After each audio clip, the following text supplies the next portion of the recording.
Au nom du Père et du Fils et du Saint-Esprit. Amen. Nous sommes aujourd'hui mardi 3 février et nous demandons à l'Esprit Saint de nous éclairer. Viens, Esprit Saint, remplis les cœurs de tes fidèles et fais-les brûler du feu de ton amour.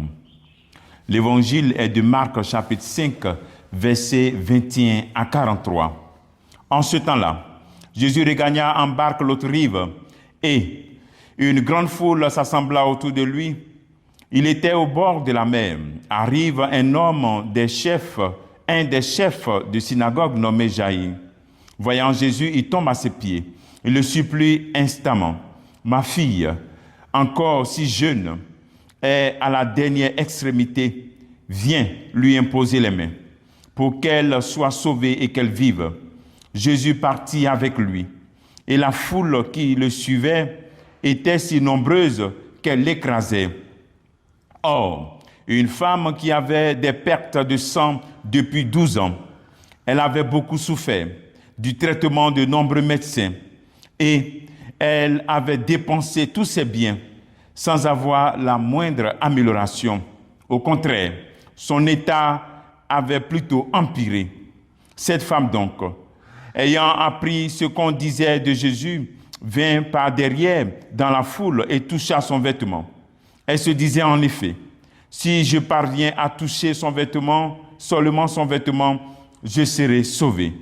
À l'instant, l'hémorragie s'arrêta et elle ressentit dans son corps qu'elle était guérie de son mal.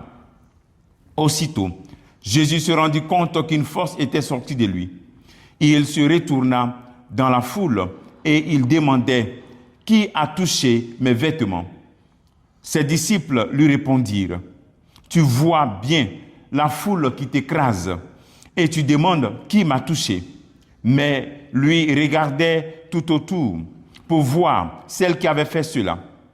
Alors la femme, saisie de crainte et toute tremblante, sachant ce qui lui était arrivé, vint se jeter à ses pieds et lui dit toute la vérité. Jésus lui dit « Ma fille, ta foi t'a sauvée, va en paix et sois guérie de ton mal. » Puis, comme il parlait encore, des gens vinrent de la maison de Jaïr, le chef de la synagogue, pour dire à celui-ci « Ta fille vient de mourir, à quoi bon déranger encore le maître ?» Mais Jésus, surprenant ces mots, dit au chef de synagogue « Ne crains pas et crois seulement. » Il ne laissa personne l'accompagner, sauf Pierre, Jacques et Jean et le frère de Jacques. Ils arrivèrent à la maison du chef de synagogue. Jésus voit l'agitation et des gens qui pleurent et poussent de grands cris. Il entre et leur dit « Pourquoi cette agitation et ces pleurs? L'enfant n'est pas mort, elle dort. » Mais on se moquait de lui. Alors, il met tout le monde dehors, prend avec lui le père et la mère de l'enfant et ceux qui étaient avec lui. Puis, il pénètre là où reposait l'enfant. Il saisit la main de l'enfant et lui dit « Talitha koum », ce qui signifie « Jeune fille, je te le dis, lève-toi ». Aussitôt, la jeune fille se leva et se mit à marcher. Elle avait en effet 12 ans.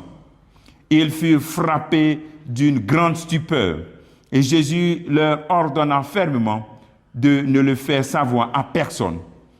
Puis, il leur dit de la faire manger.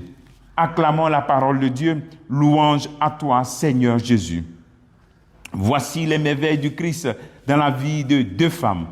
Une jeune fille de 12 ans et une femme qui a souffert pendant 12 ans.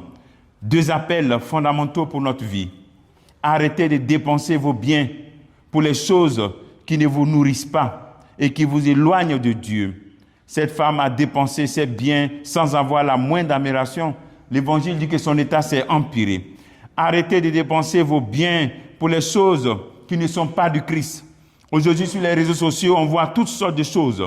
Savon qui attire la chance, pommade spéciale pour attirer le bonheur, ou bien kit de bonheur, parfum qui porte bonheur, des perles qui attirent des énergies positives, ou bien même des mixtures spéciales pour maintenir son homme ou maintenir l'être aimé. Arrêtons tout cela. parce que cela va empirer notre situation et nous lier à des mauvais esprits. Allons à Jésus-Christ comme cette femme qui a seulement comme plan B et plan A, plan Z. Tout son plan, c'est Jésus-Christ. Elle dit, je vais le toucher. Et elle part et elle le touche.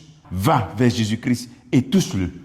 Deuxième appel, à travers l'attitude de ce chef de synagogue, on nous montre la puissance de l'intercession. Cet homme prie pour sa fille. Il demande à Jésus-Christ de venir imposer les mains à sa fille. La puissance de l'intercession des parents. Alors toi, parent, face à la situation de ton enfant qui ne t'écoute pas ou qui s'éloigne de toi, ne désespère pas dans la prière. Tu as le pouvoir aussi d'intercéder, comme ce chef de synagogue. Intercède pour ton enfant et continue de prier. Continue. Jésus-Christ n'est jamais fatigué que tu puisses le déranger par ta prière par rapport à la situation de ton enfant. Lorsqu'on venait dire à ce maître de synagogue, arrête de déranger le maître, ta fille est déjà morte. Jésus dit, ne crains pas, crois seulement. À toi aussi, je te dis, ne crains pas, crois seulement. Talitha koum dans notre vie pour que nous puissions nous lever et servir le Seigneur. Que la puissance de ce mot nous rejoigne tous. Et le travail que nous pouvons faire en ce jour, c'est de réviser notre manière de toucher le Christ. On voit que cette foule écrasait Jésus-Christ, mais seulement une personne a touché avec foi Jésus-Christ. Et toi, comment tu touches Jésus-Christ quand tu prends le corps du Christ? Comment tu le touches? Avec foi. Que le Seigneur te bénisse. Au nom du Père, et du Fils, et du Saint-Esprit. Amen.